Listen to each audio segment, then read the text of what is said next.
বলবো না, আমি কথা বলবো। সেটা কত পার্সেন্ট করা যায় এটা আলোচনা সাপেক্ষ। তারপর তারা বলেছেন যে তাদের দ্বিতীয় ক্যাম্পাসে যে কার্যক্রম চলছে এই কার্যক্রম যাতে ত্বরান্বিত হয়। আমরাও এটা আশা করি যে খুবই শীঘ্রই তাদের কাজগুলো হবে যাতে তারা রিলোকেট করতে পারেন কেরানীগঞ্জে যেখানে আছে। এবং তাদের আরেকটি দাবি আছে বাজেট না কমানোর জন্য, এবং যে সামনের বাজেট আছে যাতে বাজেট বরাদ্দ তাদের বাড়িয়ে দেওয়া হয়। অন্যান্য বিশ্ববিদ্যালয়ের তুলনায় তাদের বাজেট অপ্রতুল তারা মনে করছেন। তো আমরা মনে করি সরকার এই জিনিসগুলো সুনজরে দেখবেন, এবং শিক্ষা মন্ত্রণালয় আছে, অর্থ মন্ত্রণালয় আছে, প্রধান উপদেষ্টার কার্যালয় আছে, অনেকগুলো যেহেতু মিনিস্ট্রি রিলেটেড এই ক্ষেত্রে, এবং ইউজিসি আছে। ফলত আমরা মনে করি যে ইন্টার মিনিস্ট্রিয়াল এবং এদের মধ্যকার সমন্বয় করে আমাদেরকে সিদ্ধান্তে আসতে হবে। তারা বলার চেষ্টা করেছেন যে প্রধান উপদেষ্টার সাথে তারা দেখা করতে চান। আশা করি আমাদের এখানে প্রধান উপদেষ্টার এপিএস আছেন, আমরা আশা করি যে দ্রুতই প্রধান উপদেষ্টার সাথে জগন্নাথ বিশ্ববিদ্যালয়ের প্রশাসন এবং স্টেক হোল্ডারদের সাথে বসার সম্ভাবনা তৈরি হবে এবং দ্রুতই এই সমস্যার সমাধান হবে।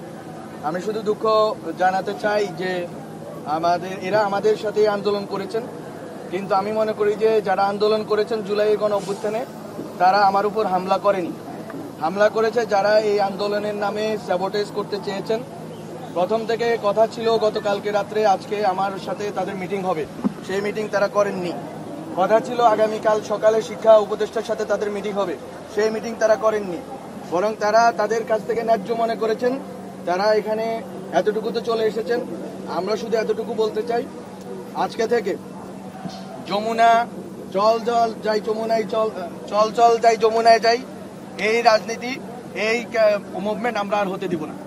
আমরা এই ক্ষেত্রে স্ট্রিক্ট ভূমিকায় অবতীর্ণ হব, যথেষ্ট হয়েছে।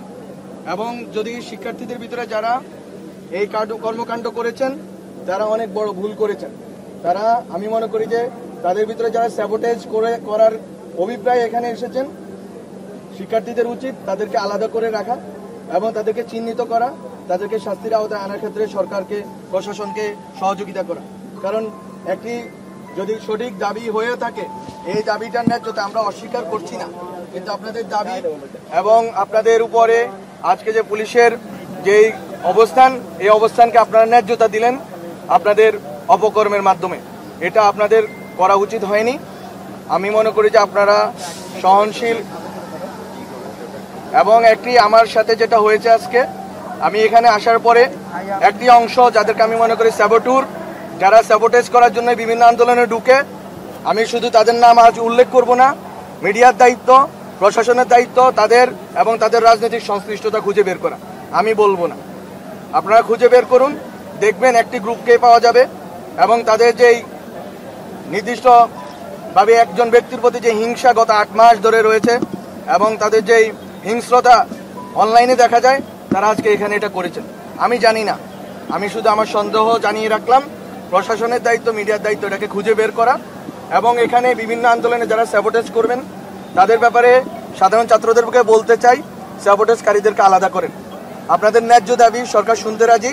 আমি গতকালকে রাত্রেও মিটিংয়ের জন্য রাজি ছিলাম। আজকে রাত্রে আমার সাথে 9টায় মিটিং হওয়ার কথা ছিল, আগামীকাল সকালে মিটিং হওয়ার কথা ছিল। কিভাবে হুট করে এই মিছিলটা সেই পুরান ঢাকা থেকে কাকরাইল পর্যন্ত এসে পৌঁছেছে আমরা জানি না। আমি আইন শৃঙ্খলা বাহিনীকে বলতে চাই যে শিক্ষক এবং শিক্ষার্থীরা যখন আন্দোলন করবেন আপনারা অবশ্যই তাদের সাথে প্রথমে ডায়ালগ করার চেষ্টা করবেন, প্রথমে সংলাপের চেষ্টা করবেন, প্রথমে কোনোভাবে ফোর্স ইউজ করবেন না। এটা আমাদের একটা ট্রমা, আমরা যারা অভ্যুত্থানে অংশ নিয়েছি। আমি মনে করি যে আপনাদেরকে প্রতিটা পদে পদে তাদের যারা নেতৃবর্গ আছে, আজকে শিক্ষকরা ছিলেন ওখানকার, যদি আমি দেখলাম আজকে শিক্ষকরা ওদের কাছে পরাজিত হয়েছে এবং শিক্ষকরা তাদের কাছে অসহায়, শিক্ষকদের কোনো নৈতিক মোরাল অথরিটি তাদের উপরে নাই, এটা আমার জন্য দেখাটা দুঃখজনক ছিল।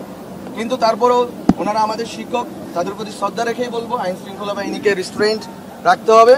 তাদেরকে কোনোভাবে, যেভাবে আমি শুনেছি কয়েকজন শিক্ষকও এই ঘটনার কারণে আহত হয়েছেন, আমি দুঃখ প্রকাশ করছি শিক্ষকদের কাছে। শিক্ষার্থীদেরকে বলবো আন্দোলনের ক্ষেত্রে আপনারা আগে, যে কোনো আন্দোলনের ক্ষেত্রে, যে কোনো ন্যায্য আন্দোলনে সরকার শুনতে রাজি আছে, বসতে রাজি আছে, কথা বলতে রাজি আছে। আমি এখানে আপনারা মিডিয়ার লাইন দাঁড় করিয়েছেন, আমি কিন্তু 30 মিটার দূরে গিয়ে তাদের সামনে গিয়ে কথা বলতে চেয়েছি। তারা কিন্তু এটার মর্যাদা রক্ষা করতে পারেনি, সেটা তারা করতে পারেনি। তারা হয়তো বুঝতে পারবে আশা করি।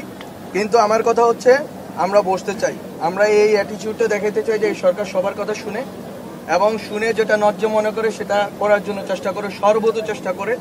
এবং আপনাদের যে কোনো আন্দোলন দাবি এক্ষেত্রে আইন শৃঙ্খলা বাহিনীকে রেস্ট্রেন্ট রাখতে হবে এবং যারা দাবি দেওয়া আদায়ের জন্য নামবেন তাদেরকে শুরুতেই শাহবাগে, কাকরাইলে, যমুনায় নেমে না পড়ে চেষ্টা করবেন যে অথরিটি আছে তাদের সাথে আগে কথা বলার জন্য। এই কথা বলার ডায়ালগের সংলাপের মাধ্যমে আমি মনে করি যে আপনাদের অনেক সমস্যার সমাধান হবে এবং অন্তর্বর্তীকালীন সরকার যেহেতু গণ অভ্যুত্থানের ন্যায্যতার ভিত্তিতে সরকার, জনগণের কথা শুনেই তার কাজ, জনগণের কথা বিশেষ করে শিক্ষার্থীদের কথা অন্তর্বর্তীকালীন সরকার শুনবে। তো এই ছিল আমার পক্ষ থেকে, আপনাদের যদি কোনো প্রশ্ন থাকে নিব, বাট আমার পক্ষ থেকে কথা শেষ। জগন্নাথ বিশ্ববিদ্যালয়ের আবাসন সংকট সমাধানের জন্য আমরা ডক্টর মোহাম্মদ ইউনূস আজকে এই ব্যাপারে অবগত হয়েছেন, যেটা আমাদের জগন্নাথ বিশ্ববিদ্যালয়ের ভাইস চ্যান্সেলর মহোদয় বলেছেন এবং অন্যান্য শিক্ষা মন্ত্রণালয়ের যে রিলেভেন্ট মিনিস্ট্রিগুলো রয়েছে তারাও অবগত আছেন। আশা করি খুব দ্রুতই তাদের সংকট দূরীভূত হবে, বিশেষ করে বাজেটের ক্ষেত্রে।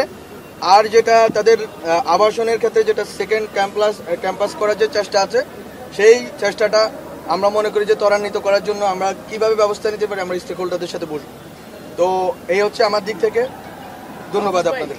আজকে পুলিশ জগন্নাথ বিশ্ববিদ্যালয়ের শিক্ষার্থীদের উপর হামলা চালিয়েছে বলে শিক্ষার্থীদের দাবি, তারা নতুন করে আরেকটি দফা যুক্ত করেছে যে ওই পুলিশ সদস্য বা অফিসার যারা ছিলেন তাদেরকে শাস্তির আওতায় আনতে হবে। এই বিষয়ে কোনো আলোচনা হয়েছে? না, আমরা বলেছি যে পুলিশ সদস্যদের ভিতরে যারা, আমি তো ওই কথা বলতে গেলাম, তারা হামলা করলো এবং তারা হামলা করে তাদের উপর হামলার ন্যায্যতা দিল। তারা যদি একজন সিটিং মিনিস্টারের উপর হামলা করতে পারে, তারা পুলিশের উপর কি করেছে এটা আমি বলতে চাই না। কিন্তু তারা যেহেতু এই কাজটা করেছে, তাদের প্রতিবাদের ধরন হইতে পারে আমি জানি না, কিন্তু আমি তো বললাম নির্দিষ্ট একটি গোষ্ঠী আছে, আমি সন্দেহ করছি, মিডিয়া প্রশাসন খুঁজে দেখুক। আর আমাদের দিক থেকে আমরা তো পুলিশকে যেটা বলার সবসময় বলি, যে কোনো সময় ছাত্রদেরকে এবং শিক্ষার্থী এবং শিক্ষকদেরকে কোনো আন্দোলনে এবং বিশেষ করে শ্রমিকদের আন্দোলনকে মোকাবেলা করার ক্ষেত্রে আপনাদের প্রথম রিসোর্ট নেওয়া উচিত ডায়ালগে, তারপরে অন্য কিছু। এবং এই ক্ষেত্রেও যদি কেউ উস্কানিমূলক কর্মকাণ্ড করে কিংবা স্ব উদ্যোগে বাড়াবাড়ি করে, আমরা পুলিশ প্রশাসনকে বলেছি তারা বিভাগীয় তদন্তের মাধ্যমে ব্যবস্থা নেবেন।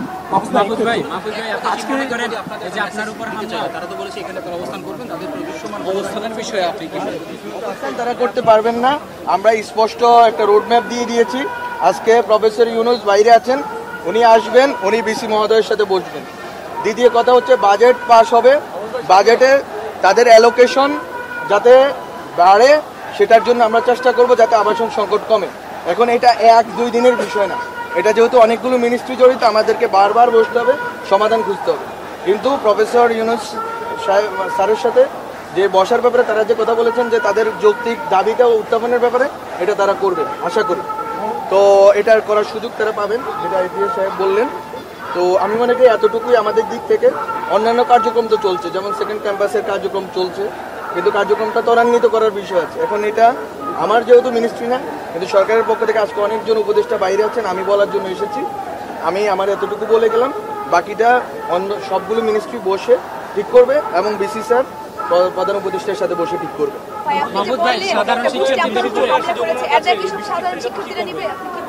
না, সাধারণ শিক্ষার্থীদেরকে আমি বলবো তাদের থেকে দূরে থাকার জন্য। আপনি কি মনে করেন আপনার উপর হামলার মাধ্যমে সাধারণ শিক্ষার্থীদের উপর পুলিশি হামলার কাফারা হয়েছে?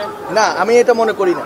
আমি মনে করি যে এটা বরং পুলিশ আইন শৃঙ্খলা রক্ষার্থে যেই ভূমিকা রেখেছে, এই ভূমিকার ভিতরে যদি কোনো ব্যক্তি স্ব-উদ্যোগে বাড়াবাড়ি অথবা উস্কানিমূলক করেন কোনো কর্মকাণ্ড, এটা বিভাগে, এটা কোনোটা কাফারা না।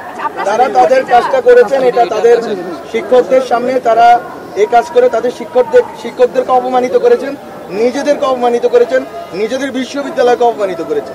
আর কি বলবো? মাহবুব ভাই, লাস্ট সেগুলো সমাধান হচ্ছে কিনা, এবং এরা বলছে যতক্ষণ পর্যন্ত আপনারা এখানে সমাধান না দিবেন রাজপথ ছাড়বে না, সেগুলো সমাধান হচ্ছে কিনা এদের প্রতি আপনাদের পার্থক্য?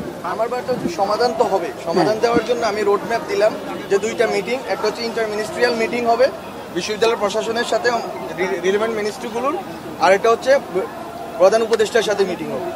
এই রিলেভেন্ট মিনিস্ট্রি এবং ইউজিসি মাহফুজ ভাই আমি একটু আপনাকে মনে করি দিতে এটা হইলে আমি মনে করি যে একটা এই রোড ম্যাপ অনুযায়ী চললে আশা করি একটা সমাধান হয়ে যাবে। মাহফুজ ভাই সাবেক তথ্য উপদেষ্টা নাহিদ আলম নাহিদ ইসলাম এরকম একটা আশ্বাস দিয়েছিলেন মাহফুজ ভাই। তারা যদি রাজপথ না ছাড়ে আমি মনে করি যে এটা তাদের জন্য এক ধরনের ভবিষ্যৎকারিতা হবে।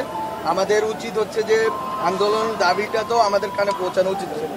আমরা তো এটা বললাম, আমরা কগনিজেন্সে নিলাম এবং প্রধান উপদেষ্টা এই বিষয়ে অবগত আছে, এই বিষয়টা দ্রুত সলভ হবে। আপনি তো বললেন যদি আজকে দাবি আদায় করে দেন, বাজেট তো পাস হবে জুলাই মাসে, আমি কি আজকে তার বাজেট বাড়াই দেবো? পারবো না। মাহফুজ ভাই সাবেক সংকটে তো আমি আজকে পারবো না, রাজপথে দাঁড়াতে পারবো না, আমাকে এটা